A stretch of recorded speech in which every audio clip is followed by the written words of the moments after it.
Gardening can be a great experience, but there are a few things you need to keep in mind before you go out and start digging in the ground. Tip number 1, find an area of land that you're willing to work in for the whole gardening season. I'd make sure that it's close enough to the house because you need to think about water, trips back and forth, getting your supplies, your equipment. So just make sure that you're not way up too far away from the essentials that you're going to need. Another tip is to plan what types of flowers you want to put in and make sure that they're native to your region.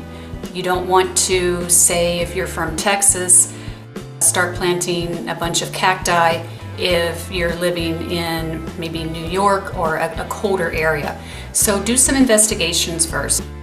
Do some investigating work first to find out exactly what types of plants are going to grow, native plants to your area, and you should be able to find that information online. It's also a good idea to get a book or a magazine, and nothing like pictures to inspire you for your own garden. That being said, remember to be creative. Just because you're limited by specific plants doesn't mean you can't have a good vision for your garden, and maybe you can have a couple of gardens. One that you put moss in, maybe a rock garden, those are very popular, just different types of gardens. And I guess the last tip would be to make sure that you differentiate between your annual plants, which come up once a year, they die, and that's it, you'll have to replace them next year with new plants, and your perennial plants, the ones that come back year after year.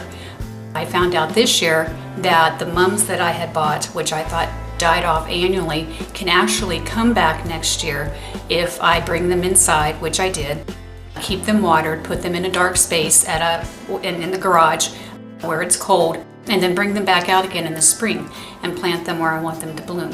So again, just be prepared, have fun, be creative, and don't overthink it.